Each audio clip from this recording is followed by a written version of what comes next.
A very good morning to all my dear students. I'm CS Shweta, and today, as we promised, we are here with the very first class of Group 1, paper number 3, SBIL. So, students, what you can see here is your study material, right? अब ये अपनी study material को तो सब पहचानते हैं, group 1 paper number 3। सो SBIL में हमने डिसाइड किया था कि 6 जनवरी को हम स्टार्ट करेंगे SBIL एंड इसको सक्सेसफुली ख़त्म करेंगे फॉर जून अटेम्प्ट जून 2025। तो स्टूडेंट्स, जो हमारा टारगेट है जून 2025,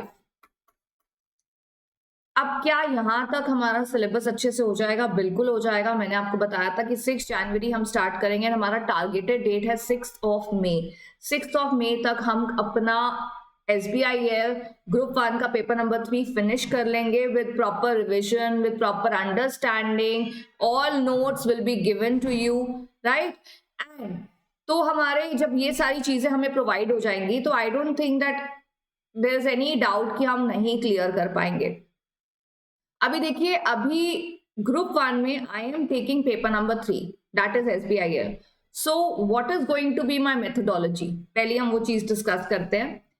आई am going to teach you from notes and PPT, power point presentation, right? Notes and PPT। अब आप बोलोगे कि नोट्स PPT करने से क्या हमारा मॉड्यूल का कवर हो जाएगा? This is your study material and trust me on this. After I complete complete a chapter, शुरू में मैं आपको मैच करवा दूंगी। देख लो, हमने सारे टॉपिक्स कंप्लीट करे हैं एक चैप्टर के।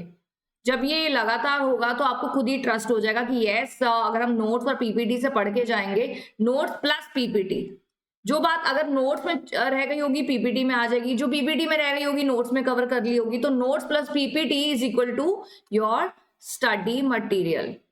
And please swear by your study material, इससे बाहर कुछ नहीं आता। स्टडी मटेरियल करना बहुत ज्यादा जरूरी है, राइट? अब मैं आपको जो नोट्स और PPT से पढ़ाऊंगी, that are not going to be just charts और एक होता है ना फ्लो चार्ट बना दिया, सिर्फ वर्ड्स बता दिए, not like that. Will be complete language, ताकि आपको लैंग्वेज भी समझ आए, आप आंसर को फ्रेम कर सके। क्योंकि बच्चों को चीजें पता होती है, सेक्शन भी याद हो जाता है, बट आंसर लिखना कैसे वो नहीं आता, तो वो बहुत ज्यादा जरूरी है। आप खाली लर्निंग के बेसिस पे जाकर एग्जाम नहीं दे सकते, और एग्जाम तो दे देंगे बट पास हो जाए ऐसा जरूरी नहीं है। Writing practice is very very important student. 3 stages हैं जिससे हमारा पूरा जो क्या बोले प्रिपरेशन है वो होगा। That is, first stage is reading and understanding, right? Second stage is learning, क्योंकि देखिए समझना बहुत जरूरी है, पर कुछ बातें तो लर्न करनी होंगी ना। सेक्शन के नंबर हैं, कोई पर्टिकुलर अथॉरिटी का नाम है, उनका कॉम्पोजिशन है कि इस अथॉरिटी इस कमेटी में कितने लोग हैं, वो तो याद ही करना पड़ेगा ना। समझ चुके हैं आप कमेटी क्या है, क्या पर्पस है, लेकिन कितने लोग हैं वो तो याद करना पड़ेगा। तो reading and understanding is important, learning is again very important, plus writing. जब ये तीनों चीजें आप कर लेंगे ना, तो आपका प्रिपरेशन कंप्लीट माना जाता है कि yes, you have done complete preparation of for your exam. अगर इसमें से कोई भी चीज नहीं होगी ना ठीक से, तो एग्जाम भी अच्छा नहीं जाएगा। जैसे आपने अंडरस्टैंडिंग अच्छी नहीं करी, रीडिंग प्लस अंडरस्टैंडिंग में आपको समझ नहीं आया, क्रैमिंग करके चले गए। क्रैमिंग मीन्स रट के चले गए, आप लिख भी लिया, आपने देख के लिख लिया, राइटिंग प्रैक्टिस कर ली, रट के चले गए, समझ के नहीं गए। तो जरा सा क्वेश्चन के कोई हाइपोथेटिकल सिचुएशन या केस लॉ आ जाएगा तो आप कंफ्यूज हो जाओगे, क्योंकि समझ के नहीं गए। भाई अगर ओनली समझ के गए, लर्न करके नहीं गए, तब भी बातें याद नहीं आएंगी। समझ के गए हो, आप लर्न करके गए हो, पर लिख के प्रैक्टिस नहीं करके गए, तो डेफिनेटली तब भी आपकी कहीं ना कहीं आपकी प्रिपरेशन अधूरी रह जाएगी। तो आप ये समझिए कि आपको रीडिंग अंडरस्टैंडिंग भी चाहिए, आपको लर्निंग भी चाहिए, और आपको राइटिंग प्रैक्टिस भी चाहिए, राइट? अभी देखो, रीडिंग अंडरस्टैंडिंग मैं आपको करा रही हूँ, मैं आपको आपके साथ रीड करूंगी। I will make you understand, I will make you learn also. Lot of times we are going to learn also कि अच्छा ये चीज ऐसे है, ये ऐसे स्टोरी है, तो आपको मेरे साथ ही याद हो जाएगा। बट लर्निंग का प्रोसेस अधूरा कब रहता है? जब आप रिवाइज नहीं करेंगे। अभी देखो, जनवरी का मंथ चल रहा है, हमारा टारगेट है जून, ठीक है? अभी हमारे पास काफी समय है, तो हमें मोटिवेशन है कि यस, अभी हमारे पास समय है, हम इस समय का कंप्लीट प्रॉपर यूटिलाइजेशन कर सकते हैं, एंड दैट्स ट्रू, आप यूटिलाइज कर सकते हो। बट अगर आप जनवरी के महीने में कुछ चैप्टर्स मेरे साथ कर रहे हो, फेब में कर रहे हो, मार्च आते आते भूल जाते हो कि हमने जनवरी में क्या पढ़ा था। आज अगर मैं आज करा हुआ चैप्टर के बारे में मार्च के मंथ में आपसे कोई क्वेश्चन पूछ लूं तो आप ऐसे थोड़े से ब्लैंक दिखोगे, यार हमें याद नहीं आ रहा। ठीक है, तो रिविजन बहुत जरूरी है, टाइम टू टाइम रिविजन। उसके लिए ना students what will I do is कि I will try to arrange a paper for you, test for you. वो हम धीरे धीरे बात करेंगे, पहले हम पढ़ना तो शुरू करें, राइट। ये राइटिंग प्रैक्टिस ये आपको खुद करनी है, ये मैं नहीं कर सकती आपके बिहाफ पे, I really can't do it, है ना, चाहकर भी नहीं कर सकती, ये तो आपको ही लिख के करना है।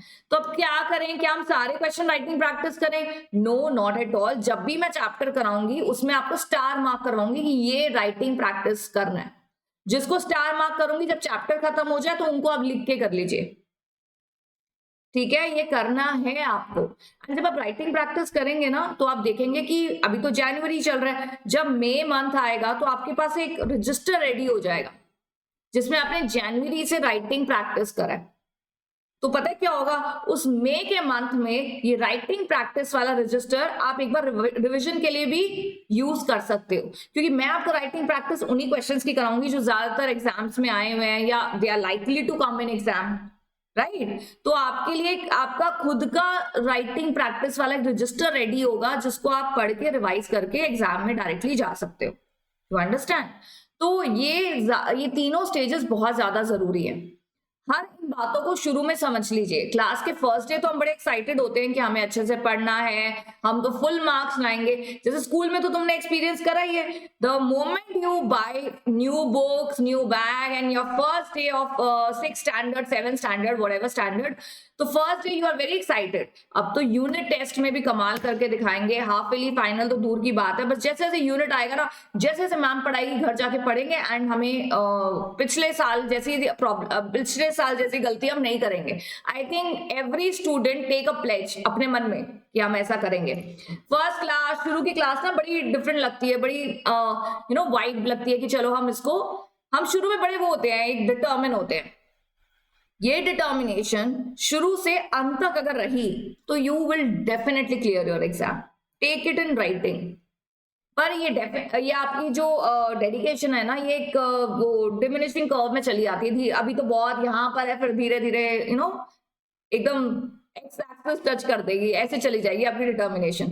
तो ये तो डेफिनेटली बिल्कुल सही नहीं है। और मैं ही दावे से बोल रही हूँ, तो एग्जाम जरूर होगा कि डेफिनेटली आप क्लियर नहीं कर पाओगे और नेक्स्ट अटेम्प्ट के लिए जाओगे, क्योंकि डिटर्मिनेशन लूज कर दी, डेडिकेशन लूज कर दी, पढ़ाई जो जिस जज्बे से कर रहे थे शुरू में वो नहीं कर रहे हो, तो कैसे क्लियर करोगे एग्जाम। सो इन एग्जाम्स को क्लियर करने के लिए शुरू से स्ट्रैटेजी, और स्ट्रैटेजी बनाना एक बात है, उस पर बने रहना दूसरी बात है। और जो बना रहता है ना, बनाने से कुछ नहीं होता। अच्छी स्ट्रैटेजी बना लो तो मैं ऐसे पढ़ूंगा या ऐसे पढ़ूंगी, nothing is going to work until and unless you keep that strategy alive till the end of your till the exam date। तो बहुत जरूरी है। बाकी तो हर क्लास में आपको भाषण देती रहूंगी, तो आपको एक रहेगा कि हाँ नॉक नॉक करती रहूंगी कि पढ़ना है। मैं तो पढ़ाऊंगी आपको, बट आपको याद दिलाती रहूंगी कि ये चीज आपको रिवाइज करते रहनी है। And what I can assure for you for this subject is कि SBIL में आपको कोई दिक्कत नहीं आएगी। SBIL के सारे चैप्टर्स हम करेंगे, सारे चैप्टर्स का प्रॉपर रिविजन करेंगे, इंपॉर्टेंट टॉपिक्स बताऊंगी, इंपॉर्टेंट क्वेश्चन बताऊंगी जो एग्जाम में आए हुए हैं। तो ये नहीं कि स्कैनर बिल्कुल एंड में उठानी है, आप समझ रहे हो। अभी आज जो हम चैप्टर स्टार्ट कर रहे हैं, वो चैप्टर जब खत्म होगा, उस चैप्टर से क्या क्वेश्चन आए हैं हमारे पास्ट ईयर एग्जाम्स में, वो क्वेश्चन मैं आपको दिखा दूंगी कि देखो ये क्वेश्चन आए हुए हैं, उनके आपको आंसर्स भी आपको बता दूंगी, ये आंसर्स है। उनको राइटिंग प्रैक्टिस आपको करना है। तो जो बच्चे एंड में हो जाते हैं ना, बिल्कुल एंड में, मैंने इतने बच्चे देखे हैं जो बिल्कुल मुझसे एंड में पूछते हैं कौन सी स्कैनर खरीदे, राइटिंग प्रैक्टिस करें। अब एंड में अप्रैल मई के मंथ में तो स्कैनर खरीदते हैं, उनके क्वेश्चंस को देखते हैं, राइटिंग प्रैक्टिस करते हैं। सो हम एकदम एंड के लिए स्कैनर को क्यों छोड़े। मैं हूं ना, मैं आपको स्टार्टिंग में बता दूंगी, I have scanner with me, you don't have to buy. मैं स्कैनर के सारे क्वेश्चंस आपको दिखा दूंगी। ये फैक्ट्रीज या सपोज जो भी चैप्टर करा रही हूँ, फैक्ट्रीज एक्ट करा रही हूँ, तो ये क्वेश्चन आए फैक्ट्रीज एक्ट से, तो ये इनके आंसर है। साथ साथ हमारी स्कैनर भी प्रैक्टिस हो जाएगी, प्लीज। सो ये सारी चीजें सुनने में तो बहुत अच्छी लग रही होंगी अभी, हाँ मैम बहुत अच्छा बोल रही है। अब तो पक्का हमारा जून 25 क्लियर हो जाएगा। बिल्कुल हो जाएगा अगर आप इन्हीं चीजों को एंड तक यूज करोगे। जहां पे बीच में छोड़ दिया तुमने, तुम्हें आलस आ गया, तो फिर तो कुछ नहीं हो सकता, है ना। तो प्रॉपर डिटर्मिनेशन, आप खुद सोचो 6 महीना पढ़ना है। अगर आपको एक एक ग्रुप वन को, अगर आप ग्रुप वन दे रहे हो, सिर्फ ग्रुप वन दे रहे हो, अगर एक ग्रुप वन के सब्जेक्ट 4 सब्जेक्ट को आपने पूरा साल लगा के पढ़ना है, तो आप दिसंबर 25 तक पहुंच जाओगे। 6 महीने में करके खत्म करो, एक ग्रुप ही तो है, राइट। और एक ही ग्रुप है तो आपके ऊपर रिस्पॉन्सिबिलिटी भी बहुत ज्यादा है कि आपको ये क्लियर करना है, ठीक है। चलिए मैम, बहुत भाषण हो गया, अब आगे का पढ़ते हैं, राइट। चलिए, so setting up a business, industrial and labour law, which is divided into 2 parts. The first part is setting up a business, part 2 is industrial and labour law. ये हमारा 60 मार्क्स है, ये हमारा 40 मार्क्स है। देखिए, this is a study material, कहाँ मिलेगी, download करनी पड़ेगी ICSI से, तो आप प्लीज डाउनलोड कर लीजिए, आपको दिख जाएगी। ये आपकी स्टडी मटेरियल है, which is given by ICSI, given by your institute. So part 1, setting up a business, 60 marks, wherein you have how many chapters? 13 chapters. And 40 marks industrial and labor law, wherein you have how many chapters? 7 chapters. पर ये 7 chapters सिर्फ देखने को हैं labour law के, एक second, industrial labour law के सिर्फ देखने को 7 चैप्टर हैं। 7 चैप्टर में भी छोटे छोटे एक्ट हैं जो एक न्यू चैप्टर की तरह बन जाते हैं, ठीक है स्टूडेंट्स। अभी सबसे पहले what I am going to tell you is कि अब हम पढ़ेंगे कैसे। क्या हम इसी ऑर्डर में पढ़ेंगे, चैप्टर 1, चैप्टर 2 एंड चैप्टर 3 ऐसा करके? तो नहीं। जो चैप्टर आपको सबसे पहले आज क्या करना है, एक रजिस्टर मेंटेन करना है अपना, जो मैं शुरू में ही बताया ना आपको कि मैं आपको राइटिंग प्रैक्टिस रजिस्टर बनाना है। उस रजिस्टर के स्टार्टिंग में आपको लिखना है SBIL executive group 1 paper 3 SBIL, ऐसा हेडिंग देना है। और सारे चैप्टर्स जो यहाँ देख रहे हो ना नाम, आप 1 से लेके 20 तक ये सारे चैप्टर पूरे लिखने हैं। पार्ट ए ऐसा ही, जैसे सेम ये लिखा हुआ है ऐसा ही प्रॉपर, ये हेडिंग्स, ये जो बोल्ड में लिखे हुए हैं ना, ये हेडिंग्स आपको लिख लेने हैं। Part A setting up a business, part B industrial labour law, और ऐसे ही आपको इसी ऑर्डर में सारे चैप्टर्स के प्रॉपर नाम लिखने हैं। Lesson 1 selection of business organisation, lesson 2 corporate entities, proper लिखना है, ठीक है। क्यों लिखना है? क्योंकि ये आपका इंडेक्स बनेगा। अब आपको 2 कॉलम बना लेने हैं। पहले कॉलम में टिक करोगे कि मैंने करा दिया, दूसरे कॉलम में टिक करोगे कि आपने कर लिया, राइट। ऐसा आपको प्रॉपर एक अपने ऑर्गेनाइज रजिस्टर बनाना है, ठीक है। स्टार्टिंग में पूरा इंडेक्स लिख लेना है। अब क्या है, फ्रेश पेज से स्टार्ट क्या करेंगे, वो चैप्टर जो मैं आपको करा रही हूँ। अगर आप वीडियो के बीच में कुछ पेन डाउन करना चाहते हो तो वो भी लिख लो। अगर आपको लगता है कि कोई चार्ट मैम बनवा रही है, हम भी बना लें, सो प्लीज डू इट। नहीं तो उसके बाद राइटिंग प्रैक्टिस क्वेश्चंस तो करनी है जो मैं आपको बताऊंगी।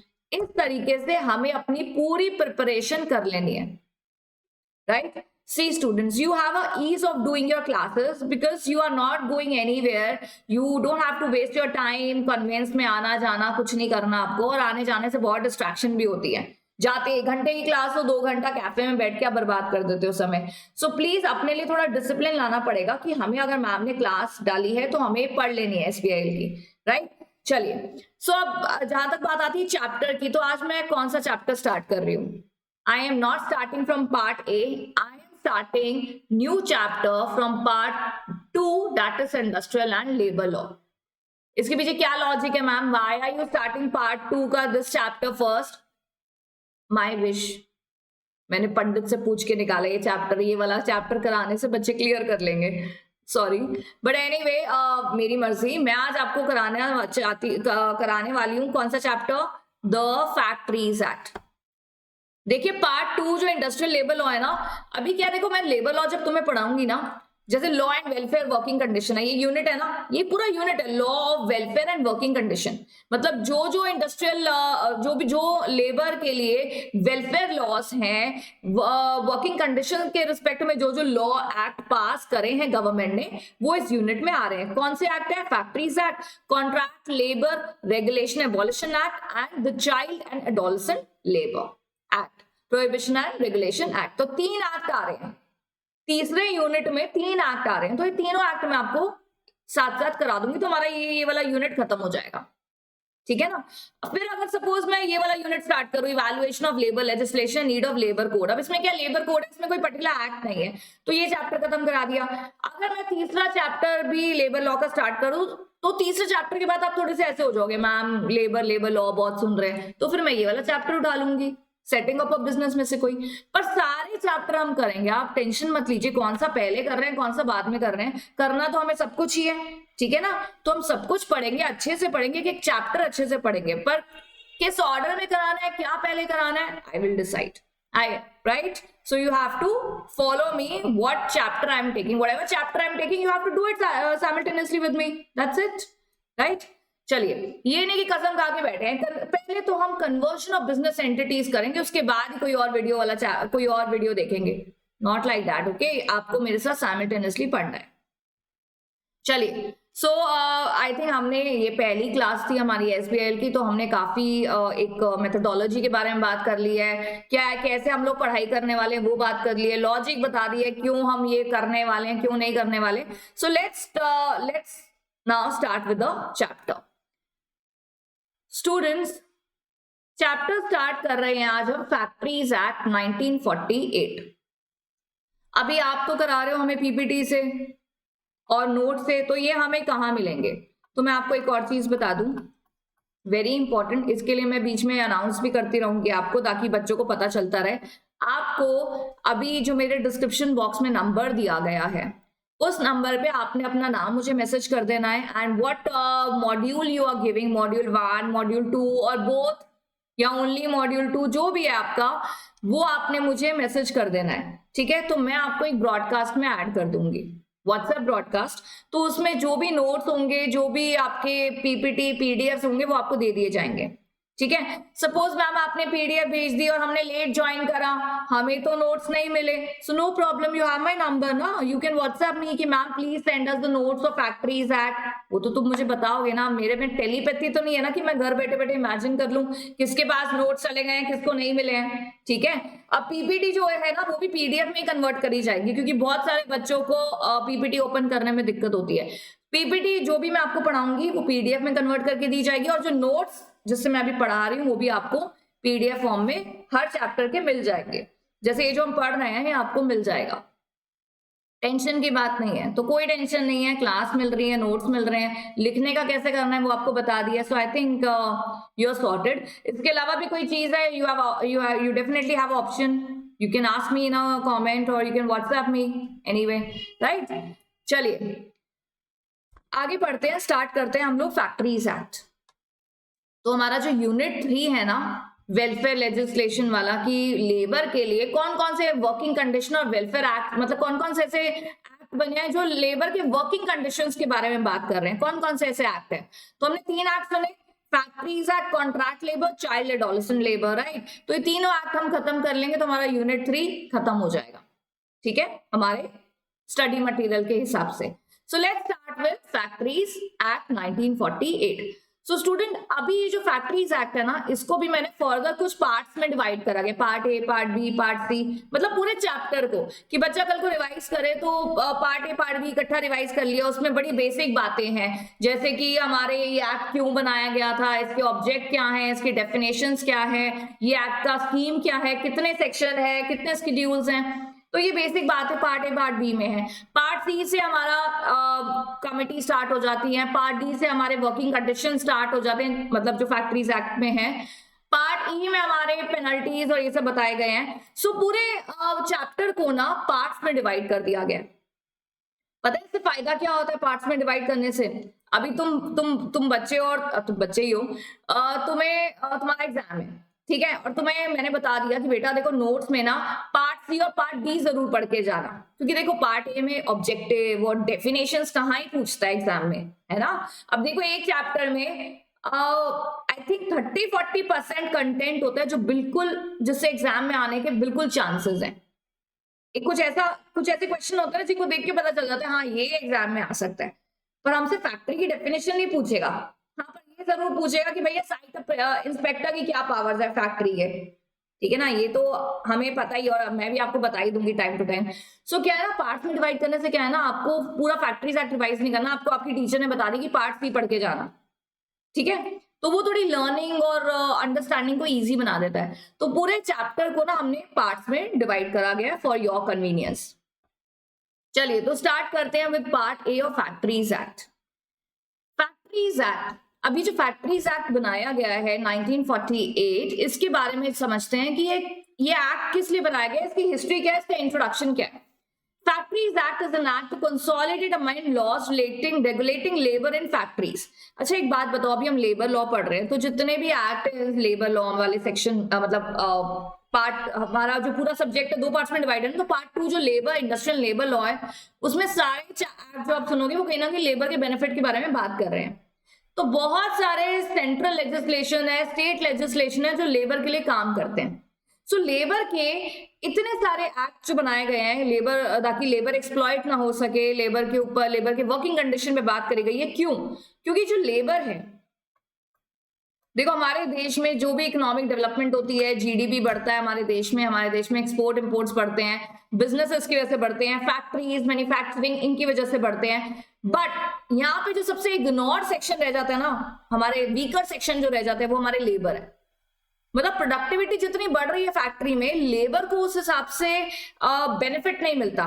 मतलब आप देखेंगे फैक्ट्री के जो मैनेजरियल लेवल के लोग हैं, वो अच्छी अच्छी गाड़ियों में घूम रहे हैं, उनके लिए वर्किंग कंडीशन बहुत अच्छे है, उनके लिए हर चीज की सुविधा है फैक्ट्री में, ऑर्गेनाइजेशन में। बट जहां पे लेबर की बात आ रही है, जो दिन रात मेहनत कर रहा है, जो इतना बेस लेवल है किसी भी ऑर्गेनाइजेशन का, किसी भी बिजनेस का एक बेस लेवल है लेबर, उनके बिना तो काम आगे कैसे बढ़ेगा, चीज बनेगी नहीं तो कैसे आगे बढ़ेगा। और आप जब भी एक्ट्स के बारे में सुनेंगे, मैन्युफैक्चरिंग, फैक्ट्रीज, लेबर, माइंस, अब ये सारे शब्द बहुत सुनेंगे जहां जहां पे लेबर देखे जाते हैं।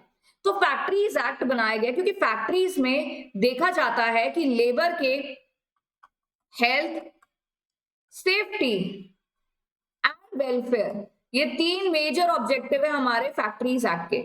तो ये जो हमारे हेल्थ वर्कर की, उसके साथ बहुत कॉम्प्रोमाइज होता है कि वर्कर किसी भी कंडीशन में काम कर रहा है, उनकी हेल्थ खराब हो रही है, तो फैक्ट्रीज एक्ट में हेल्थ को लेके बहुत ज्यादा बात करी गई है, सेफ्टी को लेके बात करी गई है। आप आए दिन सुनते हैं कि सेल्फ एक्टिंग मशीन्स होती हैं, वह लेबर का हाथ आ गया, लेबर का हाथ कट गया, लेबर को कॉम्पनसेशन नहीं दिया गया, the person who lost his life while working in a factory, he was the only sole earning member in a family। तो लेबर के बारे में हम बहुत सुनते हैं, इसलिए इस लेबर वाले सेक्शन को प्रिजर्व करने के लिए हमारे देश में हमारी गवर्नमेंट ने बहुत सारे कानून पास करे। अब वही बात है, पास करना एक बात है, एग्जीक्यूशन एक बात है। जैसे तुम प्लान तो बड़ा सजा के बना लेते हो, फूल वूल बना के, कलरफुल पेन से आप प्लान बनाते हो, पर वो लास्ट तक एग्जीक्यूट हो जाए तभी तो आपको सफलता मिलेगी ना। तो एक्ट बनाए गए हैं, लेकिन अभी देखो हमारा क्या पर्पस है। तुम कंपनी सेक्रेटरी हो, Why are you studying labor law? कल को आप किसी ऑर्गेनाइजेशन में काम कर रहे हो और वो ऑर्गेनाइजेशन बनाती है चश्मे, राइट, स्पेक्स बनाती है, तो अब यहाँ पे भी इनकी फैक्ट्रीज हैं, लेबर हैं। अब फैक्ट्री के जितने लॉ हैं, उनकी कंप्लायंसेस की जिम्मेदारी किसकी है? Company secretary. So company secretary shall be aware of all the laws that are applicable to any organization, and labor law is very important part, right, for any organization, especially in manufacturing. So it's very important for you to understand कि factory act में इनका objective क्या है, act का main objective क्या है, safety measure देना, but also to promote health and welfare of the worker employed in factories as well as to prevent haphazard growth of factories। देखो हमारे जो भोपाल गैस ट्रेजेडी हुआ था, भोपाल गैस ट्रेजेडी की अगर आप हिस्ट्री में जाओ, अगर आप एक जो इतना बड़ा ट्रेजेडी हो गया, जो आज भी हम पढ़ते हैं, आज भी वो कहीं नहीं खोया, और आज भी वो हमें उस इतने, मतलब क्या बोलूं आप, इतने डिजास्टरस इवेंट के बारे में, मतलब you know, you get goosebumps when you see, you have series also on Bhopal gas tragedy, and when you see that, you can realize the kind of disaster the people may have faced that time, right? तो वो था क्या? वो factory की negligence ही तो थी, factory में हुई भी नेग्लिजेंस थी, जिसकी वजह से इतना बड़ा डिजास्टर हो गया। तो फैक्ट्रीज एक्ट का यहाँ पे मेन ऑब्जेक्टिव है कि भाई प्रिवेंशन हो सके, किसी भी डिजास्टर का प्रिवेंशन करा जा सके, वर्कर का health, safety and welfare, very important, that is being included in Factories Act. So this act is legislated to lay guidelines on working condition in factories, including leaves, working hours, holidays, etc. It also ensure health, safety and welfare measure of worker. ये तो मैंने आपको बताया, ये 3 याद रखिएगा, आगे भी बहुत काम आएंगे, ठीक है। Health, safety and welfare. Certificate of fitness is also made necessary etcetera etcetera on construction site. तो देखिए अभी क्या है ना, एक फैक्ट्री में कैसे एक्सप्लॉयटेशन हो सकता है लेबर का, उसको कैसे रोका जा सकता है, फैक्ट्रीज एक्ट में बात करी गई है। वर्किंग कंडीशन को कैसे अच्छा करा जा सकता है, फैक्ट्रीज एक्ट में बात करी गई है, ठीक है। अभी क्या है, लेबर आजकल लेबर भी जागरूक हो गए हैं, उनको भी अपने राइट्स के बारे में पता है, उनको भी पता है कि हाँ लेबर कोर्ट है, हम यहाँ जा सकते हैं, ये इंस्पेक्टर है, हम इनको अप्रोच कर सकते हैं। बाकी तो देखिए लॉ बना हुआ है, अब एग्जीक्यूशन कैसे होती है that depends on the inspectors and all the people who are appointed under these acts, right. So factory है क्या, what you understand by factory, समझना बहुत जरूरी है, क्योंकि फैक्ट्रीज एक्ट है तो फैक्ट्री के बारे में समझना बहुत जरूरी है। It means any premises. अभी देखो ये एक फैक्ट्री है, ठीक है ना। अभी फैक्ट्री होता है तो ऐसे ऐसे हम बनाते हैं ना, पॉल्यूशन है ना। वैसे कोई भी फैक्ट्री, कोई बच्चा भी अगर बनाएगा ना ड्राइंग, तो ऐसे धुआं निकलते हुए जरूर बनाएगा, पॉल्यूशन। ये इतने एकड़ में ये फैक्ट्री बनी हुई है, ठीक है। तो ये हमारा प्रीमाइसेस जहां पे वर्कर काम कर रहा है, ठीक है। और ये वहां की खाली जगह, इसको बोलते हैं प्रेसेंस। अभी देखो मेरी हैंडराइटिंग इग्नोर करो, यहाँ पे ये सब दिया हुआ है तो तुम यहाँ देख सकते हो, ठीक है, प्रेसेंस। तो यहाँ कह रहे हैं फैक्ट्री इंक्लूड द प्रीमाइसेस जहां पे वर्कर काम कर रहे हैं, वो जो खाली जगह उसको क्या बोलते हैं, presence. So factory include premises including presence, जहां पे क्या हो रहा है, मैन्युफैक्चरिंग प्रोसेस। सो देखिए स्टूडेंट्स, 2-3 बातें बहुत ध्यान रखनी है। अगर आपका कोई ऐसा ऑर्गेनाइजेशन है जहां पे आप मैन्युफैक्चरिंग कर रहे हो, आप जहां पे क्या कर रहे हो, मैन्युफैक्चरिंग कर रहे हो, तो आप फैक्ट्रीज एक्ट में आ जाओगे। आपका प्रीमाइसेस भी उस एक्ट में आएगा और उसका प्रेसेंस बोल लो, प्रेसाइंस बोल लो, ये जो खाली जगह होती है इसको प्रेसेंस बोलते हैं, तो ये भी इंक्लूडेड होती है, ठीक है। जहां पे 10 या 10 से ज्यादा लोग काम कर रहे हैं with the aid of power, 10 या 10 से ज्यादा लोग काम कर रहे हैं with the aid of power. Aid of power का क्या मतलब है, जहां पे कोई मशीन, इलेक्ट्रिसिटी ये सब इस्तेमाल हो रहा है उसको बोलते हैं एड ऑफ पावर। तो अगर आपकी कोई ऐसी जगह है जहां पे मैन्युफैक्चरिंग हो रही है सबसे पहले, या मैन्युफैक्चरिंग हो रही है प्लस वहां पे 10 या 10 से ज्यादा लोग काम कर रहे हैं with the aid of power, तो आप बिल्कुल फैक्ट्री की डेफिनेशन में आ रहे हो और आपके ऊपर फैक्ट्रीज एक्ट लगेगा। उसके बाद या फिर अगर 20 या 20 से ज्यादा लोग काम कर रहे हैं without the aid of power, जहां पे अगर 15 लोग काम कर रहे हैं पर हैंडमेड काम कर रहे हैं, इलेक्ट्रिसिटी का इस्तेमाल नहीं हो रहा, तो फैक्ट्रीज एक्ट नहीं लग रहा, ठीक है। लेकिन अगर एड ऑफ पावर है तो 10 से ज्यादा लोग होने चाहिए। अगर कोई एड ऑफ पावर नहीं है, हैंडमेड काम हो रहा है, बिल्कुल अपने मैनुअल स्किल्स वाला काम हो रहा है, तो कितने लोग चाहिए मिनिमम फैक्ट्रीज एक्ट एप्लीकेबल होने के लिए, 20 और मोर, ठीक है। जैसे कोई मिस्टर ए है, उनकी एक मैन्युफैक्चरिंग है, मैं आपको एक केस बताती हूँ। एक पर्सन था, आई थिंक यूपी का केस है, एक पर्सन था, वो ना क्या करता था, जो लोकल्स होते थे ना, गांव के लोकल समझते हो, जो गांव वासी होते हैं जो रहते हैं, वो घी निकालते थे, देसी घी। तो वो इंसान क्या करता था, गांव से शुद्ध घी लेता था, अपनी एक जगह थी उसकी जहां पे घी कलेक्ट करता था अलग अलग घरों से। जैसे देखो सपोजिंगली 20 घर है, 20 घरों में बोलकर आता था कि मुझे 1 किलो घी चाहिए, मैं इतना पैसा दूंगा, समझ गए। उसके बाद क्या करता था, गांव में गांव वालों से घी लेकर कहाँ बेचता था, शहर में। तो कोई बुरी बात नहीं है भैया, बिजनेस है, आप कर रहे हो, आप यहाँ से चीज ले रहे हो और आगे बेच रहे हो, दुनिया करती है, नो प्रॉब्लम। पर वो क्या करता था, ये जो गांव वाले थे ना, इनसे क्या करता था, जब घी लेता था तो घी को लाता था अपनी जगह पर, अपना एक प्रीमाइसेस था उसका, वहां पे लाता था, और यहाँ पे 1-2 मशीन थी जहां पे पैकिंग होती थी। अभी घी वो दे रहे हैं किसी क्या बोलते हो आप, हर घर अलग अलग तरीके से उसको घी देता था उस इंसान को। तो वो क्या करता था, उसने एक जगह खरीद ली थी जहां पे वो सारा घी इकट्ठा करके ना उसको पैकेजिंग करता था। पैकेजिंग समझते हो ना, उसको 1-1 किलो के घी को पैक करता था, पैक करके वो शहर लाता था, सिटी में, और बेचता था, ठीक है। तो क्या हुआ, यहाँ पे धीरे धीरे उसका बिजनेस बढ़ा। यहाँ पे कितने लड़के रख लिए, मतलब लगा लो 25 से 30 लोग रख लिए इसने। मतलब जब काम बढ़ता है, देखो 2 लोग रखे शुरू में, फिर 2 के 4 लोग रख लिए पैकिंग के लिए, फिर 6 रख लिए।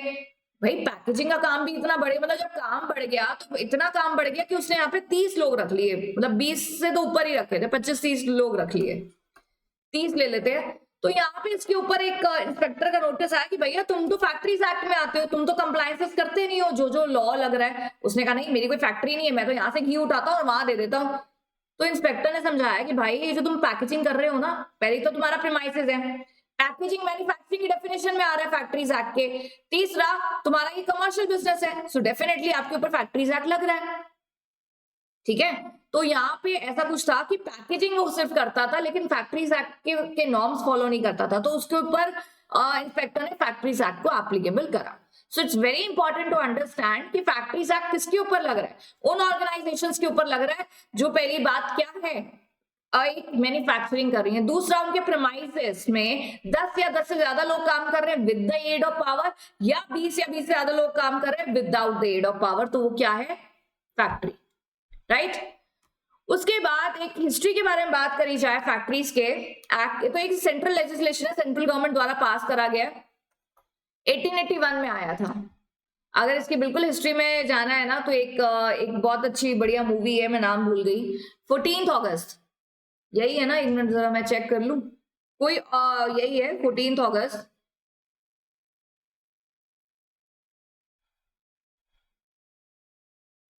मैं बार बार नाम भूल जाती हूँ उस मूवी का, बहुत बढ़िया मूवी है वो। 16 अगस्त 16 सॉरी अगस्त 16 1947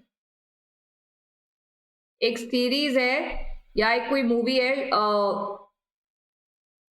16 अगस्त 16 अगस्त, उसमें क्या दिखाया गया था, मैं ये मूवी का क्यों जिक्र कर रही हूँ, क्योंकि उसमें दिखाया गया था कि एक गांव था, वहां पे लेबर को बहुत एक्सप्लॉइट करा जाता था, बहुत, ब्रिटिश राज में आपको पता ही है कि एक्सप्लॉइटेशन होता था।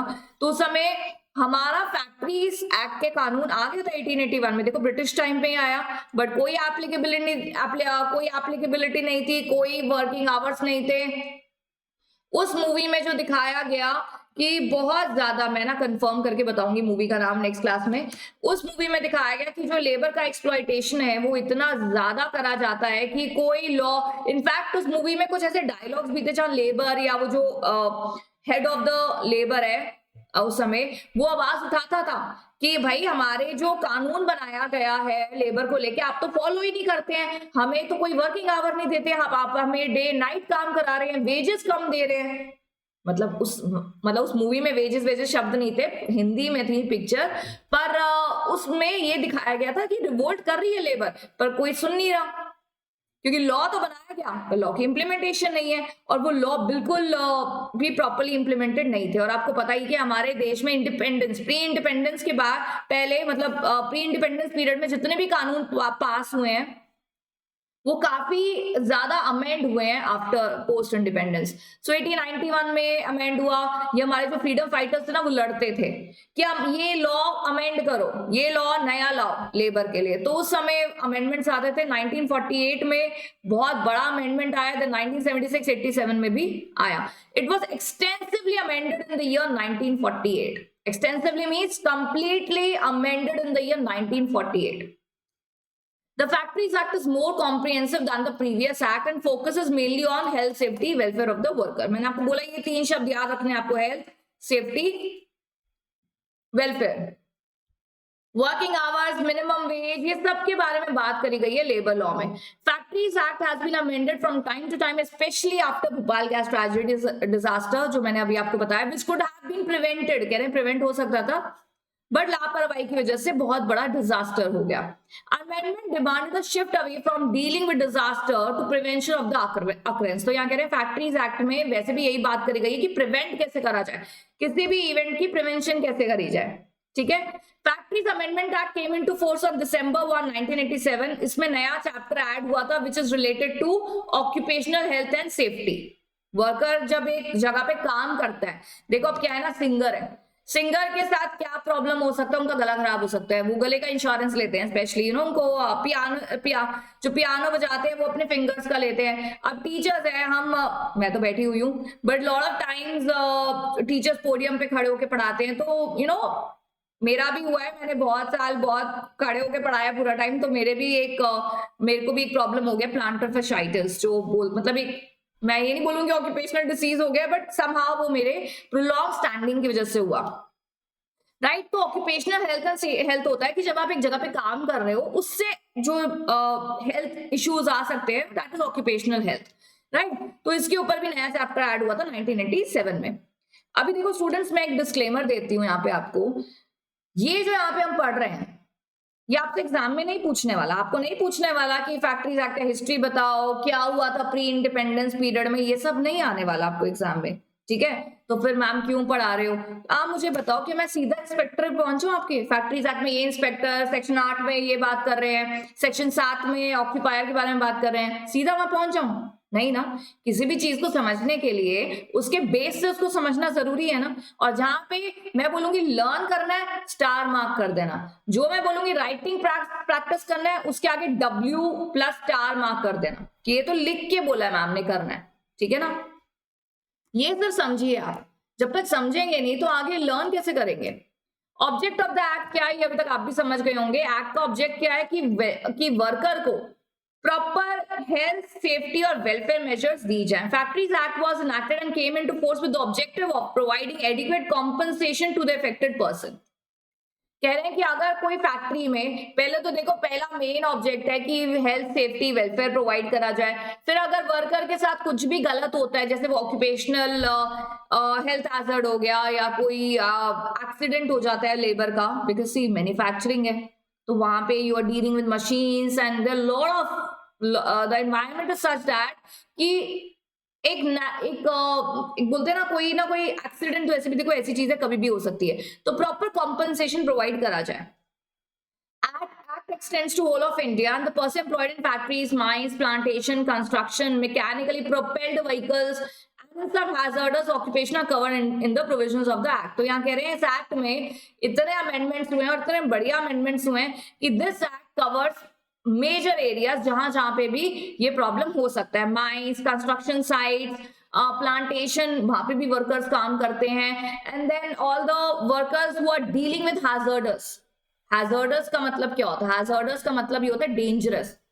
तो जो वर्कर हैजर्डस, मैंने ऐसी जगह काम करते हैं जो हैजर्डस ऑक्यूपेशन है, जैसे देखो अब सपोजिंगली आप कॉटन इंडस्ट्री में काम कर रहे हैं, कोई वर्कर है वो कॉटन इंडस्ट्री में काम कर रहा है, अपना हाथों से मैनुअल काम कर रहा है, उसमें कोई हैजर्डस नहीं है, चलेगा। लेकिन जिस फैक्ट्री में हैजर्डस ऑक्यूपेशन होते हैं, दैट मीन डेंजरस। डेंजरस का मतलब क्या, dangerous occupation is something that could be a life threatening for any worker, है ना। डेंजरस तो उसको ही बोलोगे ना। अब मैं यहाँ बैठी हूँ, मैं कोई डेंजरस काम तो नहीं कर रही हूँ, तुम्हें पढ़ा रही हूँ, है ना। पर अगर मैं कहीं ऐसी जगह पे काम कर रही हूँ जहां पे मेरे ऊपर कोई लाइफ थ्रेटनिंग है, तो वो डेंजरस होगा ना। तो हैजर्डस ऑक्यूपेशन के लिए ना परमिशन लेनी पड़ती है इंस्पेक्टर से कि हम हैजर्डस ऑक्यूपेशन कर रहे हैं, वो आगे बातें आएंगे आपके लिए। तो मेन ऑब्जेक्ट यहाँ पे बात कर रहा है फैक्ट्रीज एक्ट में, to ensure adequate safety measures and to promote health and welfare, ठीक है ना। चलिए, तो मैंने बोला ये 3 शब्द तो याद रखने हैं, health, safety and welfare. Applicability of the act 1948 में बहुत ही एक्सटेंसिव अमेंडमेंट्स आई थी, जिसकी वजह से एक्ट का नाम किया factories act 1948 and it came into force from 1 April 1949। It applies to factories as defined in the act, applicable to all the factories। ये एक्ट किसके ऊपर लग रहा है, देखो कभी भी कोई भी एक्ट जब आप पढ़ोगे, कोई भी एक्ट, आपको उसके पता होना चाहिए कि किसके ऊपर एप्लीकेबल है, किसके ऊपर एप्लीकेबल है ये एक्ट। ये फैक्ट्रीज एक्ट है मैम, फैक्ट्रीज के ऊपर एप्लीकेबल है, पर आपको समझना चाहिए क्या ये सारे फैक्ट्रीज के ऊपर एप्लीकेबल है। सो नो, ये उन फैक्ट्रीज के ऊपर एप्लीकेबल है जहां पे 10 या 10 से ज्यादा लोग काम करते हैं with the aid of power, या फिर 20 या 20 से ज्यादा लोग काम करते हैं without the aid of power, right. It does not include, ये फैक्ट्रीज एक्ट इसके ऊपर नहीं लगता, mines subject to operation of mines act, क्योंकि देखो माइंस काम, वहां पे भी मैन्युफैक्चरिंग से रिलेटेड काम हो रहा है, पर ये एक्ट उन पे नहीं लग रहा क्योंकि उनके लिए माइंस एक्ट है। या mobile unit belonging to armed forces of the union, railway running shed और अ होटल, रेस्टोरेंट और ईटिंग प्लेस, वहां पे ये एक्ट नहीं लग रहा। The benefits of this act are available to person who are employed in a factory and are covered within the meaning of a worker। अभी क्या है ना, देखो ये भी एक बहुत इंपॉर्टेंट बात है कि आप फैक्ट्रीज एक्ट में एक वर्किंग कंडीशन लिखा हुआ है कि वर्कर को आपको क्रैच फैसिलिटी देनी है, ठीक है। अब सबसे पहली बात, फैक्ट्री में सपोज मेरी छोटी सी फैक्ट्री है, वहां पे 7 लोग ही काम करते हैं, 7-8 लोग काम करते हैं, ठीक है। अब वो मुझे बोले मैडम हमने तो पढ़ा कि दूसरी फैक्ट्री वाला क्रैच फैसिलिटी दे रहा है, कैंटीन फैसिलिटी दे रहा है, तो मैंने कहा बहुत अच्छी बात है दे रहा है। तो मेरे लेबर कहते हैं, वर्कर कहते हैं कि आप भी हमें दो, ये फैसिलिटीज हमें भी चाहिए। मैं कहूंगी क्यों दो भाई, क्योंकि ये जिस लॉ में लिखी है ये एक्ट तो मेरे ऊपर एप्लीकेबल ही नहीं हो रहा। दूसरी बात, सपोजिंगली कोई ऐसा वर्कर है वो पार्ट टाइम है कुछ है, मैं उसको बोलूं भैया आप तो वर्कर की डेफिनेशन में भी नहीं आ रहे हो, तो ये बातें देखना बहुत ज्यादा जरूरी होता है। अगर आप एक पर्टिकुलर डेफिनेशन में नहीं आ रहे हो तो आपके ऊपर वो चीज एप्लीकेबल नहीं होगी। स्कीम ऑफ द एक्ट, तो इस एक्ट में कितने सेक्शंस हैं? 120 सेक्शंस हैं। हमारे फैक्ट्रीज एक्ट में कितने सेक्शन है? 120 सेक्शन। क्या हमें सारे पढ़ने होते हैं? बिल्कुल नहीं, हमें उतने ही पढ़ने होते हैं जितना हमारे मॉड्यूल में दिए गए हैं, वही हमारे लिए इंपॉर्टेंट सेक्शंस हैं।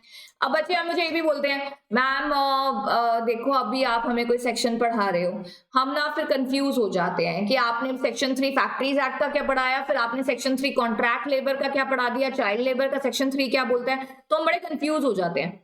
बिल्कुल सही बात है, यू आर अ ह्यूमन, तो आपको कंफ्यूजन होना इज वेरी कॉमन, राइट। देखिए student, I will not ask you to remember sections, remember all the sections, पर कुछ सेक्शन हैं जो हमें याद रखने हैं। जैसे इस एक्ट में अगर मैं बात करूं तो सेक्शन 7 बड़ा इंपॉर्टेंट है, सेक्शन 8 इंपॉर्टेंट है, 9-10 भी इंपॉर्टेंट है, तो मैम तो सारे इंपॉर्टेंट हो गए। अब मैं ये नहीं बोल रही 1 याद रखो, 2 याद रखो, 3 याद रखो, पर जिस सेक्शन से क्वेश्चन आ सकता है, जैसे मैं आपको बोलूं कि ऑक्यूपायर के नोटिस ड्यूटी, वो सेक्शन 7 है। 2-3 बार मैं बोलूंगी, 3-4 बार आप सुनोगे वीडियो बार बार रिप्ले करके, फिर आप लिख के भी, मैं आपको लिखने को भी दूंगी, जो इंपॉर्टेंट सेक्शन होगा तो डेफिनेटली वो राइटिंग प्रैक्टिस में जाएगा, लिख भी लोगे तो याद हो जाएगा। रिलैक्स। और मैं सबसे बेस्ट तरीका बताऊं याद करने का क्या होता है, you don't have to talk to yourself in a mirror, but आप क्या कर सकते हो, जैसे आपने वीडियो देखी, आपने पढ़ लिया, उसके बाद ना आपने जब किताबें बंद कर लिया, आप कुछ काम कर रहे हो, तो अपने आप से ना क्वेश्चन पूछ लिया करो कि आज यार हमें मैम ने पढ़ाया था सेक्शन ऑक्यूपायर, वो कौन सा सेक्शन था? आपको याद आ गया तो बहुत अच्छी बात है, वेरी गुड, ठीक है। और वो जो याद आ जाएगा ना कभी भूलोगे नहीं। और अगर याद नहीं भी आया कि नहीं यार याद नहीं आ रहा मैम ने क्या बताया था, कौन से सेक्शन में ऑक्यूपायर की ड्यूटीज दी गई है, कौन सा सेक्शन था, नहीं याद आ रहा, तो आपने ओपन करे नोट्स या पीपीटी, कुछ भी ओपन करा, आपने देखा वो सेक्शन 7 था, अब कभी नहीं भूलेगा। क्या होता है ना, हम ये जो एक this is called practice of retrieving. आप रिट्रीव कर रहे हो कि मैंने जो दिमाग में सुनी है बात, वो मुझे याद कर रहे हो ना कि वो क्या था। ये प्रैक्टिस होती है ना, रिट्रीवल प्रैक्टिस, ये आपको आपकी मेमोरी शार्प करती है। दूसरा तरीका, दोस्तों को रील्स बहुत भेजते हो ना, जरा आपस में किसी कॉन्वर्सेशन में ना बैठ जाया करो कि चल यार आज हम फैक्ट्रीज एक्ट पढ़ेंगे, मैम ने हमें कराया फैक्ट्रीज एक्ट को लेके ना, let's ask question to each other. मैं भी तुझसे 10 क्वेश्चन पूछूंगा, छोटे छोटे 1-1 मार्क वाले। अभी 1-1 मार्क मतलब कि बता कितने सेक्शन है, कितने शेड्यूल है फैक्ट्रीज एक्ट में, ऐसे वाले क्वेश्चन। क्या होगा ना, जिसमें तू जीता तो मैं तुझे पार्टी दूंगा, मैं जीता तो तू मुझे पार्टी देगा, समझ गए? ऐसा गेम खेलो फ्रेंड्स के साथ। ये गेम्स कौन खेलता है मैम, हमें तो रील्स बनाने से फुर्सत नहीं मिलती, जहां चले जाते हैं खाने की फोटो खींचनी है, तब तक खाना ठंडा ना हो जाए फोटो खींच के डालनी है हमें, जहां हम घूम रहे हैं वहां हमें बेकार गानों पे फोटोज डालनी है। आजकल तो हम हीरो हीरोइन बने हुए हैं, है ना? ऐसा नहीं है, पढ़ना है ना तो थोड़ा सीरियस होना पड़ेगा। पढ़ाई वाली गेम्स खेलोगे तो अच्छे से याद होगा। See there was one of my friend, कुछ भी याद करना होता था ना तो मैं उसके साथ बैठती थी और हम लोग सीरियसली पढ़ते थे, सीरियस वाला। मतलब जब भी वो मुझे बोलती थी ना कि यार ये पढ़ते हैं, तो मैं बड़ी खुश होती थी कि हाँ भाई पढ़ते हैं, क्योंकि उसको ना मैं ये किसी को नहीं बोल सकती कोई मेरे से पढ़ाई में वीक था या स्ट्रांग था, मैं इस पे कमेंट नहीं करूंगी, बट मेरी फ्रेंड को बड़ा अच्छा लगता था कि जब हम इकट्ठा पढ़ते थे या मैं उसको कुछ बताती थी कि ऐसे नहीं ये ऐसे है, या हम डिस्कस भी करते थे ना कोई बातें, तो हमें वो याद रहती थी एग्जाम में, डेफिनेटली याद रहती थी। मुझे याद है मैंने अकाउंट्स में company accounts, share debenture, share capital, ये सब तो अपनी फ्रेंड के साथ एक उसको भी बताया था, वो भी मुझे बता रही थी, तो हमें ऐसे ही याद हुआ था। सो ये बहुत अच्छा मेथोडोलॉजी होता है। Schedule 1, schedule 2, schedule 3। सो 120 सेक्शन है, 3 शेड्यूल है। शेड्यूल 1 में क्या है? List of industries involving hazardous process. तो जो भी हैजर्डस प्रोसेस में इंडस्ट्रीज है उनकी लिस्ट दी गई है शेड्यूल 1 में। तो अगर आपकी इंडस्ट्री इस शेड्यूल में फॉल कर रही है तो आप हैजर्डस प्रोसेस वाली हो। आप ऐसा नहीं बोल सकते ये तो हैजर्डस नहीं है, ये तो बिल्कुल भी डेंजरस नहीं है, ये आप डिसाइड नहीं करोगे, लॉ डिसाइड करेगा। इसकी शेड्यूल 1 में पूरी लिस्ट दी गई है, और अगर आप इस लिस्ट में आते हो तो जो भी हैजर्डस इंडस्ट्रीज पे लॉ लग रहा है वो आपके ऊपर भी लगेगा, क्योंकि आप शेड्यूल 1 में फॉल कर रहे हो। दूसरा schedule is about permissible level of chemical substances in a working environment.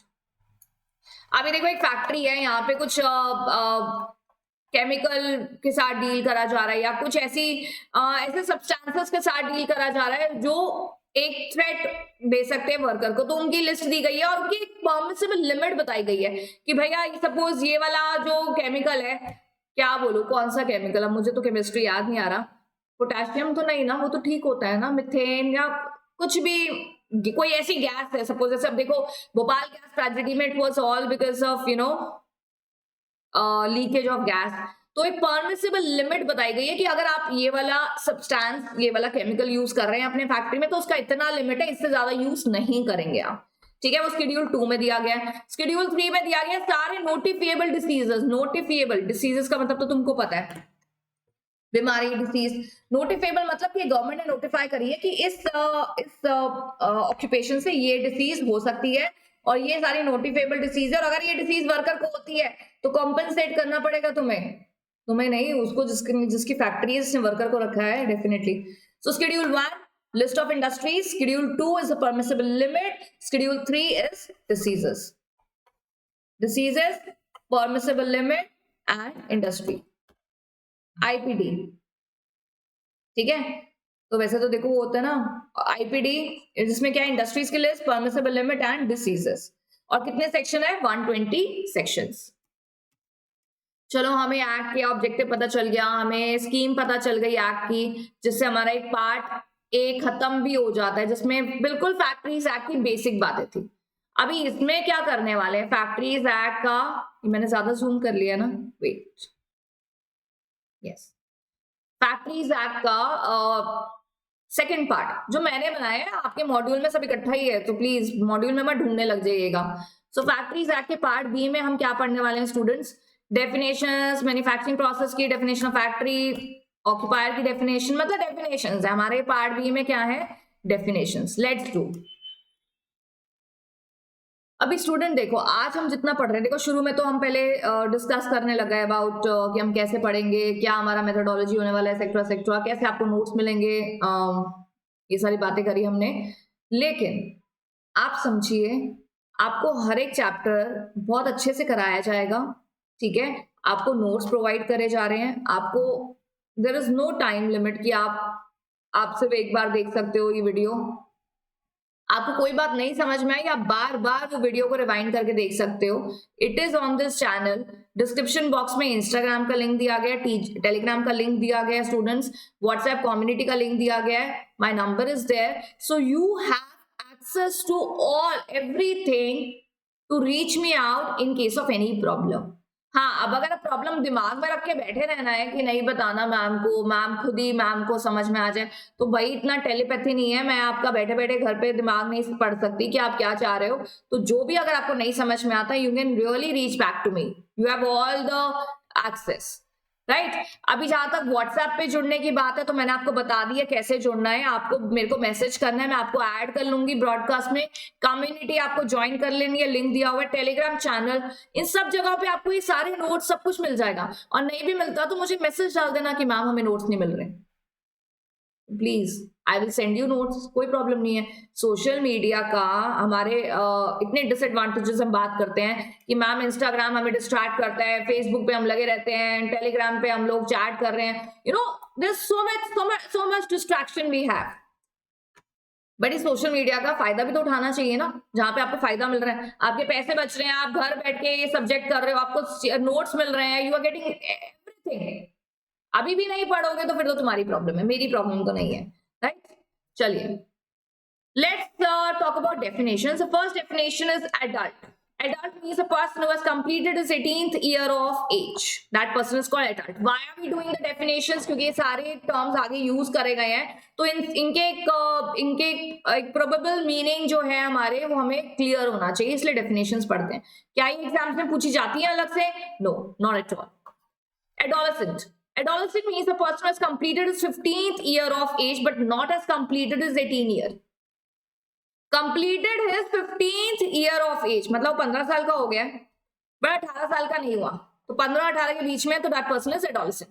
Calendar year की जब बात होगी, calendar year means 12 month beginning with the first day of January, ठीक है, उसको कैलेंडर ईयर बोलते हैं।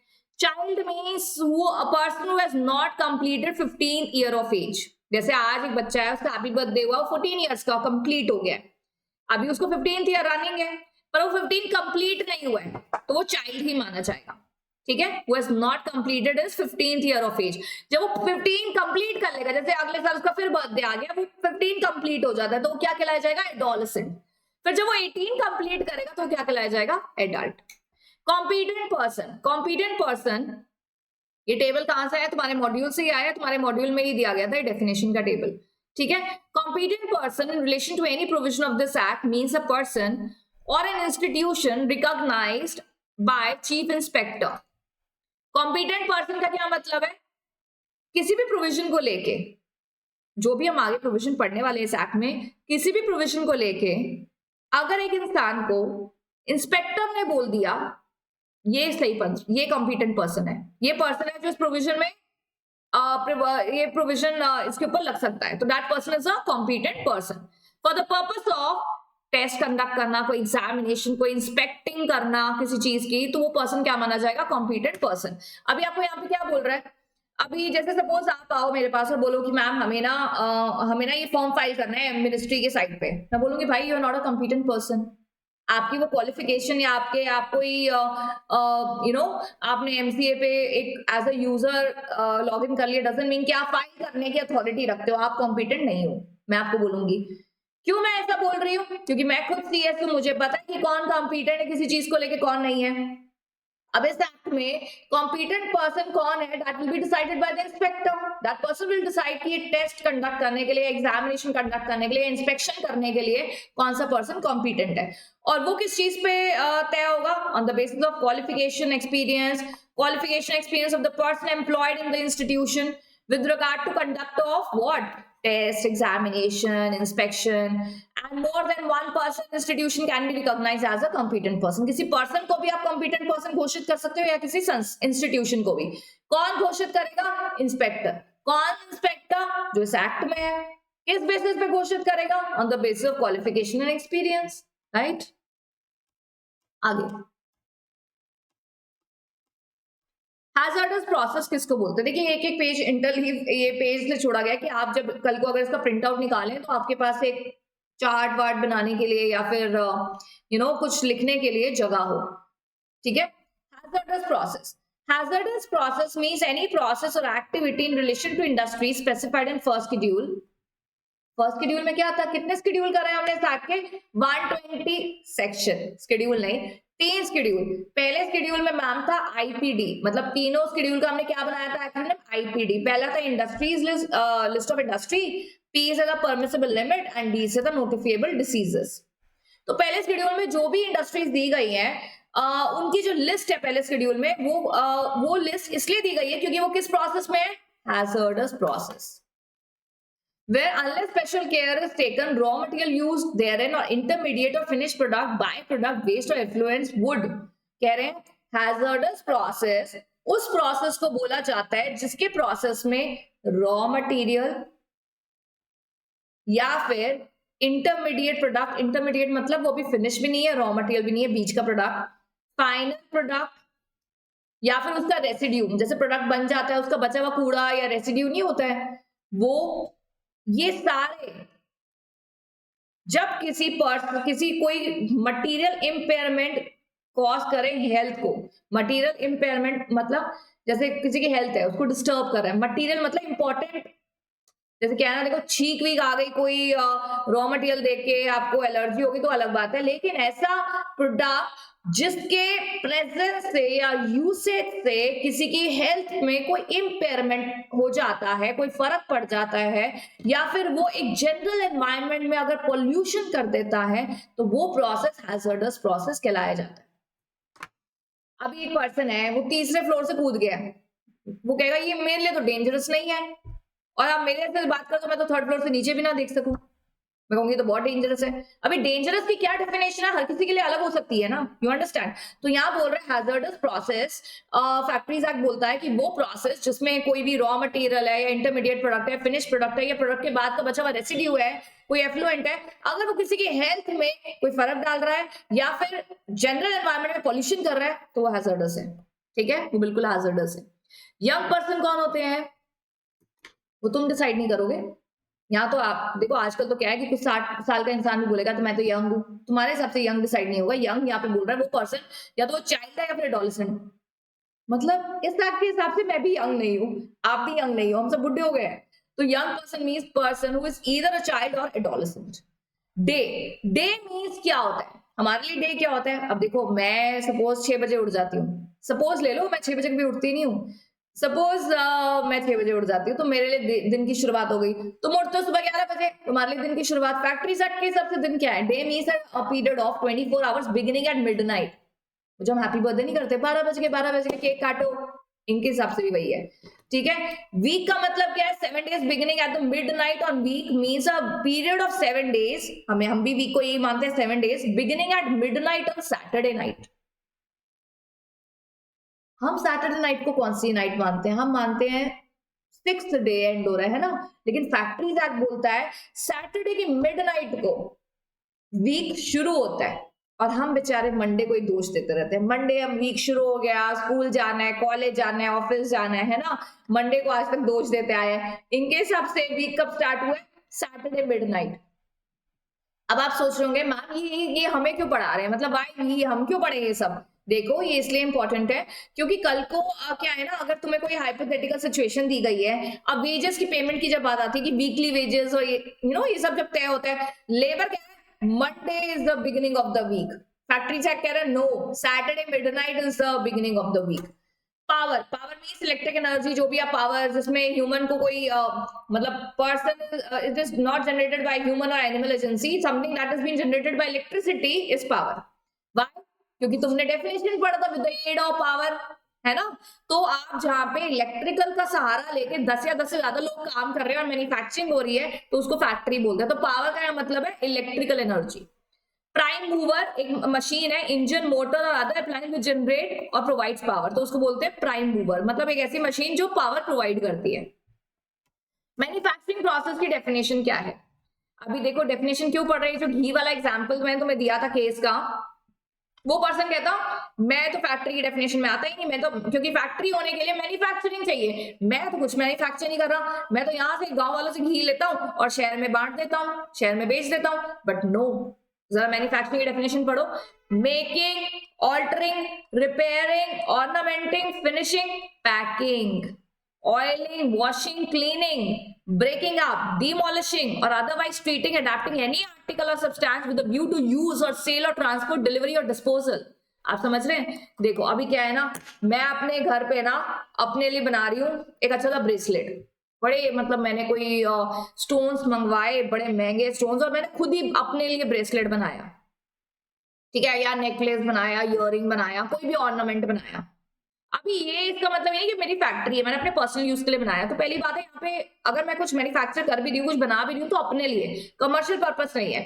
कमर्शियल पर्पस से करी हुई किसी भी चीज की, किसी भी सब्सटेंस के ट्रीटमेंट को अगर तुमने बनाया है, ऑल्टर करा है, रिपेयर करा है, ऑर्नामेंट करा है, फिनिशिंग दे रहे हो, कुछ भी कर रहे हो, अभी क्या है वो घी है, घी तो बनाया गांव वालों ने है, तुमने उसको पैसे दे दिए, लेकिन तुम यहाँ पे एक अपना प्रीमाइसेस ओपन करके 30 लोग रख के पैकेजिंग कर रहे हो, तुम्हारी फैक्ट्री है, पैकिंग आ रहा है मैन्युफैक्चरिंग में।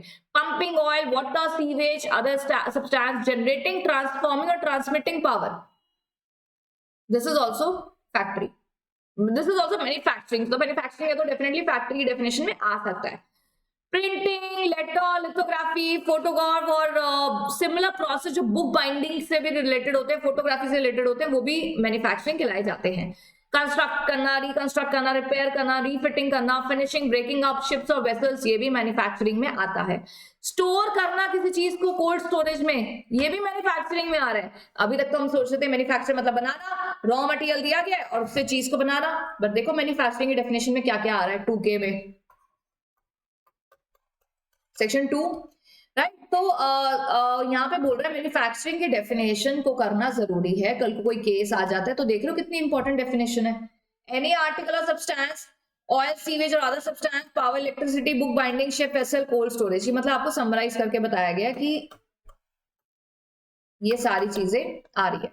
अभी स्टूडेंट देखो, जहां तक आईसीएसए का पैटर्न चल रहा है ना एसबीआईएल में, एक बड़ा सा कॉम्प्रिहेंशन वाला क्वेश्चन दे देते हैं, बड़ा सा क्वेश्चन, उसके पार्ट दे देते हैं, part A, part B, part C, part D, ऐसा। अभी तुमको एक बड़ा सा कॉम्प्रिहेंशन दिया गया और तुम्हें बोला गया कि मिस्टर कुमार है, मिस्टर कुमार है और मिस्टर कुमार ना ये काम करते हैं, कुछ भी काम, बड़ा सा देखो स्टोरी दी गई है तुमको, ठीक है, और तुमसे पूछा गया कि क्या ये मैन्युफैक्चरिंग की डेफिनेशन में आ रहा है, और ये डेफिनेशन देखने के लिए कौन सा सेक्शन देखना पड़ेगा, 2K सेक्शन है, और आपको ये टेबल अगर ध्यान रहेगा तभी आप आंसर कर पाओगे ना कि ये मैन्युफैक्चरिंग के डेफिनेशन में आ रहा है या नहीं, तो ये भी पूछ सकता है, तो इसलिए डेफिनेशन को ध्यान से पढ़ना जरूरी है, ठीक है। आगे देखिए, वर्कर की डेफिनेशन पढ़ते हैं। Worker means a person employed directly और through agency including a contractor with और विदाउट द, अच्छा वर्कर, वर्कर की डेफिनेशन में कौन आ रहा है, एम्प्लॉयड पर्सन, जो भी पर्सन को रखा जा रहा है वो वर्कर है, मैन्युफैक्चरिंग के काम को करने के लिए जिस पर्सन को रखा जा रहा है वो वर्कर है, चाहे वो प्रिंसिपल एम्प्लॉयर को पता है या नहीं है। अभी फैक्ट्री मेरे नाम पे है, मैंने मैनेजर रखा हुआ है, उसने आगे किसी को रख लिया, ठीक है, वो वर्कर है, मुझे नहीं पता, ठीक है, मुझे नहीं पता, अभी क्या है, उस इंसान का मशीन में हाथ आ जाता है तो बात मेरे तक पहुंच जाती है कि कॉम्पनसेट करो, और मैं क्या बोल रही हूँ, मुझे तो पता नहीं, this person is not a worker, मैंने नहीं अपॉइंट करा, ऐसा मैं नहीं बोल सकती, क्योंकि डेफिनेशन कह रही है कि आप प्रिंसिपल एम्प्लॉयर के नॉलेज में हो या ना हो, that person will B worker. In any manufacturing process, cleaning of machinery, premises, or any kind of work that is incidental connected to manufacturing process, that person is a worker, but does not include member of armed forces of union. उनके लिए अलग कानून है। Factory की definition students, ये कोई भी premises including presents जहां पे 10 या 10 से ज्यादा लोग काम कर रहे हो with the aid of power, या 20 या 20 से ज्यादा लोग काम कर रहे हो without the aid of power, लेकिन एक ट्विस्ट है, ऑन एनी डे, कहां गया, on any day of the preceding 12 month, on any day of the preceding 12 month, जैसे मेरी ये फैक्ट्री है, ठीक है, मेरी फैक्ट्री में 8 लोग काम कर रहे हैं, 8 with the aid of power, मतलब with the help of electricity 8 लोग काम कर रहे हैं। अब क्या हुआ स्टूडेंट्स, काम बढ़ गया, काम बढ़ना तो अच्छी बात है ना, काम बढ़ गया, तो मैंने ना किसी ऑर्डर को पूरा करने के लिए ना 4 लोगों को रख लिया, 8 + 4 कितने हो गए, 12 लोग, सिर्फ एक हफ्ते के लिए रखा, सिर्फ एक हफ्ते के लिए, क्योंकि वो काम का कोई ऑर्डर पूरा करना था, तो मेरे 8 वर्कर को असिस्टेंस चाहिए थी, ठीक है, सिर्फ 4-5 दिन के लिए रखा, तो क्या मेरे ऊपर फैक्ट्री एक्ट लगेगा, क्योंकि यस लगेगा, क्योंकि 10 से ऊपर बढ़ गए आपके वर्कर। दूसरी बात, और एनी डे, इवन एक दिन के लिए, पिछले 12 महीने में किसी एक दिन के लिए भी अगर आपके वर्कर 10 से ज्यादा बढ़ जाते हैं with the aid of power, या 20 से 20 से ज्यादा बढ़ जाते हैं without the aid of power, तो आपके ऊपर फैक्ट्रीज एक्ट लग जाएगा। The definition excludes from its purview of mine subject to operation of mines act, mines पे नहीं लग रहा, shared restaurant hotels पे नहीं लग रहा, ये हमने पढ़ा ही है, टेबल देख लीजिए एक बार, have a look। एक तो फैक्ट्री होने के लिए सबसे पहले तो प्रीमाइसेस होनी चाहिए, जगह होनी चाहिए, दूसरा वहां पे क्या होनी चाहिए, मैन्युफैक्चरिंग, तीसरा वहां पे क्या होना चाहिए, ये 10 और 12 वाली बात, sorry 10 with the aid of power, 20 or more without the aid of power. किस पे ये फैक्ट्रीज एक्ट नहीं लगेगा? रेलवे रनिंग शेड, जो गवर्नमेंट मोबाइल यूनिट्स जो रखती है आर्म फोर्सेस के, उनके ऊपर नहीं लगेगा. होटल, ईटिंग प्लेसेस, रेस्टोरेंट्स के ऊपर ये एक्ट नहीं लगेगा. ठीक है. The following are not covered by the definition of factory. Railway running shed जो होते हैं, data manage by railway administration, उनके लिए अलग एक्ट है. माइंस एक्ट है, अभी आपने पढ़ा. मोबाइल यूनिट, आर्म फोर्सेस जो अपने मोबाइल यूनिट्स बनाते हैं ना अलग अलग जगह पे, वहां पे कुछ बना रहे हैं, बेशक मैन्युफैक्चरिंग कर रहे हो, पर वो फैक्ट्री के डेफिनेशन में नहीं आएगा. प्लेसेस, रेस्टोरेंट, ईटिंग प्लेस भी नहीं आएगा. ऑक्यूपायर की डेफिनेशन करते हैं. देखिए आज हम अपनी डेफिनेशन यहां तक खत्म करेंगे. यस, आज हम ऑक्यूपायर तक ये खत्म करके फिर अपना part C of factories act next class में कंटिन्यू करेंगे. Where is it? Yes, occupier. 2N, who is occupier? देखिए समझना बहुत जरूरी है. डेफिनेशन के एंड में मैं आपको कुछ डिफरेंस बताऊंगी, तो प्लीज ध्यान देना. Occupier of a factory means the person who has ultimate control over the affairs of the factory.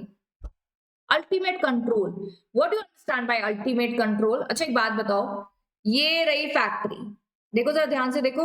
अभी देखो पॉल्यूशन तो बनाना जरूरी है ना, तभी तो फैक्ट्री लगेगी वो, है ना. ये 4 खिड़कियां भी बना देते हैं, अब लग रही है ना फैक्ट्री. चलो फैक्ट्री है ये फैक्ट्री पता है किसके नाम पे है?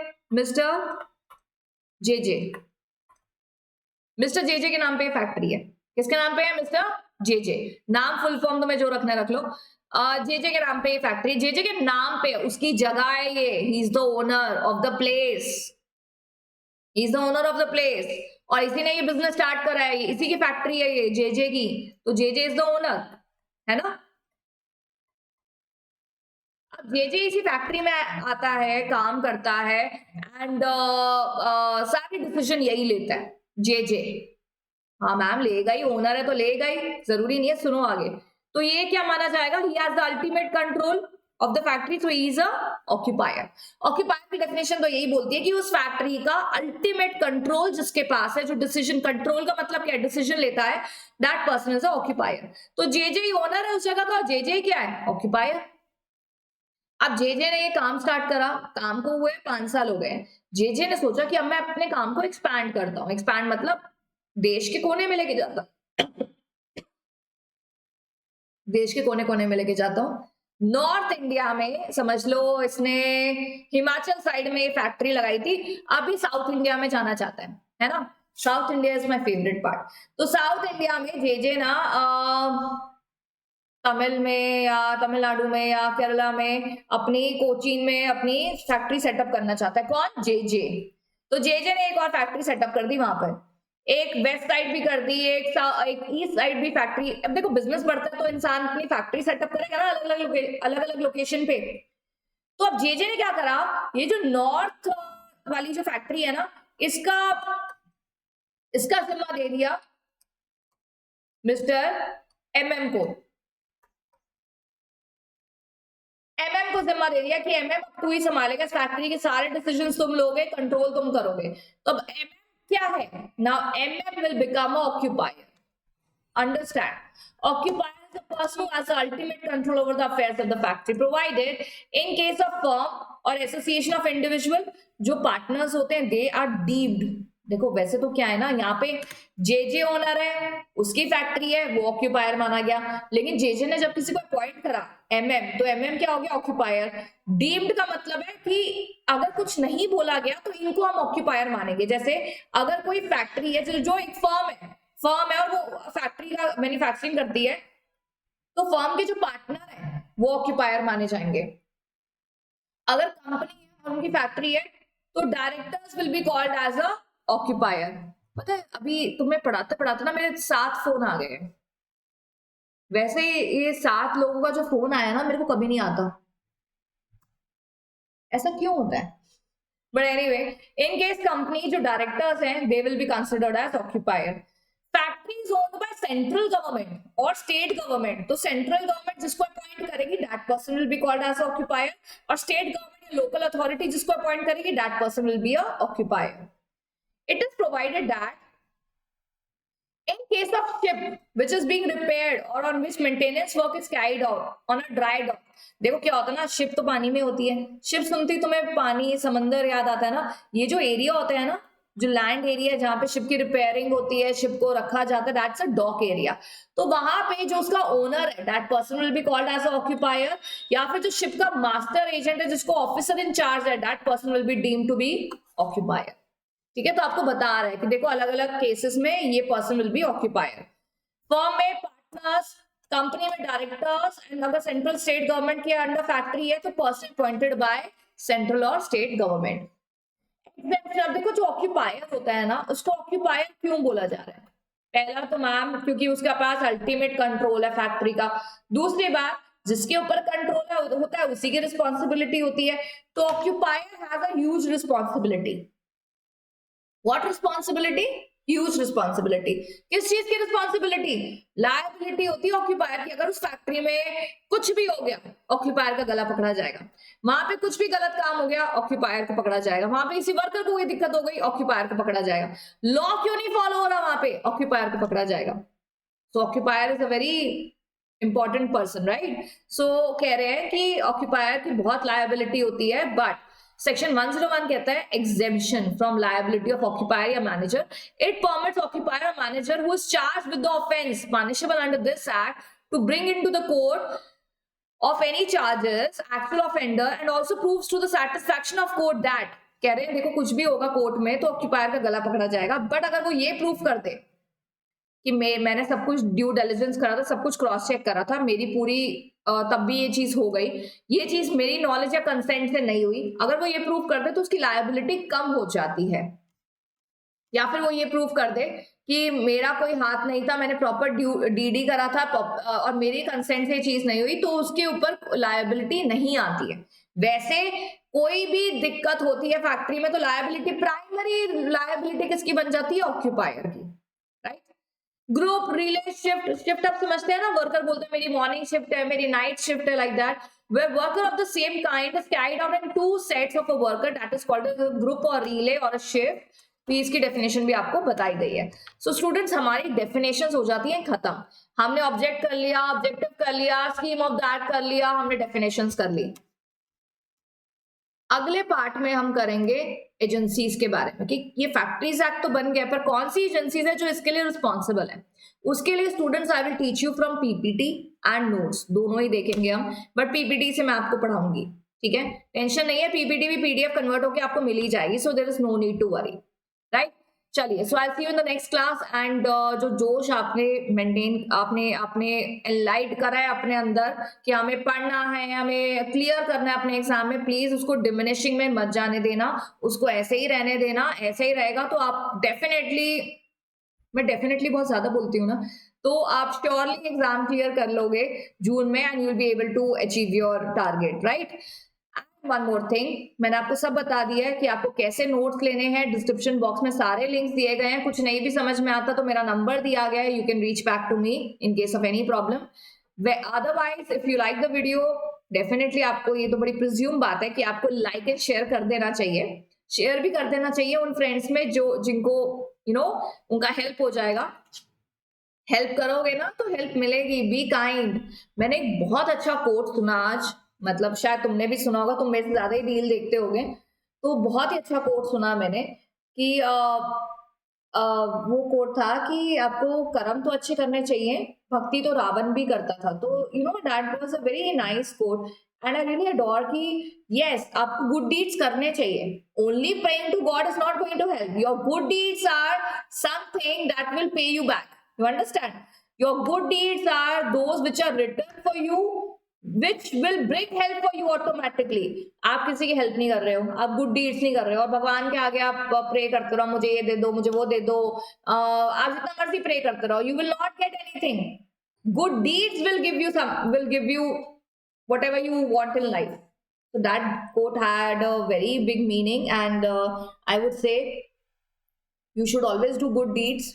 Do a good deed, share the video with all those who need it, But anyway, please take care of yourself, take best care of yourself, make your proper plans, proper strategize, so that you can achieve your objective of June 2025. So students, in the next class we'll continue with factory Z. Till then, please revise and revise. Without revision, everything what I'm teaching you is going off your head for sure. Take it in writing. आपको कुछ भी समझ नहीं आएगा अगर आप revise नहीं करोगे. तो रिवाइज करना बहुत ज्यादा जरूरी है. एंड ऑफ कोर्स वीडियो देख रही है तो उसके तुरंत बाद रिवाइज कर लो. जो आज हमने पढ़ा ना उसको 10 मिनट से ज्यादा लगेगा नहीं रिवाइज करने में, बिल्कुल नहीं लगेगा. तो आप 10 मिनट निकालिए जो आप आराम से निकाल सकते हैं. रोने की जरूरत नहीं है. क्या है ना, आप पहले ही रोने लग जाते हैं. CS इतना मुश्किल है, हमें हमसे पढ़ा नहीं जाता, बहुत लर्न करना है. सब बने ही है ना CS. अब पता क्या मन में क्या बोल रहे हो, मैम आपके टाइम पे ना इजी था. बेटा मेरे टाइम पे बहुत डिफिकल्ट था. मेरे टाइम पे इतने रिसोर्सेज भी नहीं थे, चैनल्स भी नहीं थे, क्लासेस भी नहीं होती थी. तो I did all by myself, right. So आपके पास अभी बहुत ज्यादा ऑप्शंस हैं, बहुत ज्यादा रिसोर्सेज हैं. Take best use of them, right. चलिए, I will see you in the next class students. Thank you so much.